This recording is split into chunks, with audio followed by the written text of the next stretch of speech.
CMR shopping mall ఆడి శ్రావణం అతిపెద్ద KG sale up to 61% offer 1+1 combo offer. So ఇప్పుడే shopping చేయండి.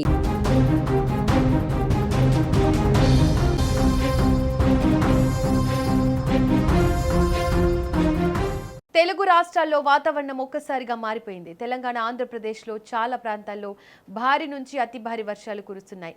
బంగాళాఖాతంలో ఏర్పడిన తీవ్ర వాయుగుండం, చురుగ్గా కదులుతున్న నైరుతి రుతుపవనాల ప్రభావంతో వర్షాలు మరింత ఉధృతంగా మారాయి. రాబోయే 24 గంటలు అత్యంత కీలకమని భారత వాతావరణ శాఖ ఐఎండీ హెచ్చరించింది. ఇప్పటికే పలు జిల్లాల్లో వాగులు వంకలు ఉప్పొంగి ప్రవహిస్తుండగా లోతట్టు ప్రాంతాలు జలమయమయ్యాయి. తెలంగాణలో జూలై 31న భారీ వర్షాలు కొనసాగే అవకాశం ఉందని వాతావరణ కేంద్రం వెల్లడించింది. ముఖ్యంగా ఉత్తర తెలంగాణ జిల్లాలపై ఈ ప్రభావం ఎక్కువగా ఉండనుంది.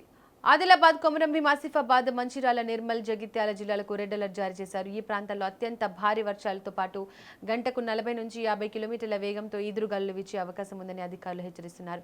ప్రజలు అత్యవసరమైతే తప్ప బయటకు రావద్దని సూచిస్తున్నారు. అదే సమయంలో నిజామాబాద్, రాజన్న సిరిసిల్ల, కరీంనగర్, పెద్దపల్లి, భూపాల్పల్లి, ములుగు, కామారెడ్డి జిల్లాలకు ఆరెంజ్, ఎల్లో అలర్ట్ ప్రకటించారు. ఈ జిల్లాల్లో భారీ నుంచి అతి భారీ వర్షాలు కురిసే అవకాశం ఉందని ఐఎండీ తెలిపింది.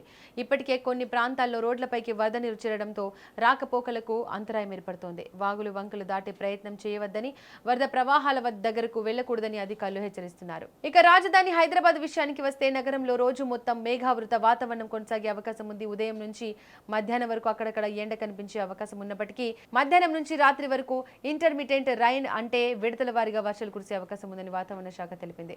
గరిష్ట ఉష్ణోగ్రతలు 24 నుంచి 28 డిగ్రీల సెల్సియస్ వద్ద నమోదయ్యే అవకాశం ఉంది.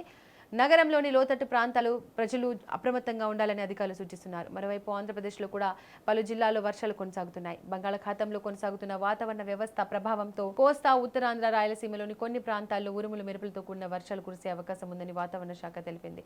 మత్స్యకారులు సముద్రంలోకి వెళ్లేటప్పుడు తాజా హెచ్చరికలను తప్పనిసరిగా పరిశీలించాలని అధికారులు సూచిస్తున్నారు.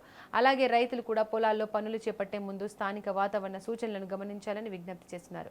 ఇక మొత్తంగా చూస్తే తెలుగు రాష్ట్రాల్లో మరో 2 రోజుల పాటు వర్షాలు కొనసాగే అవకాశం కనిపిస్తోంది.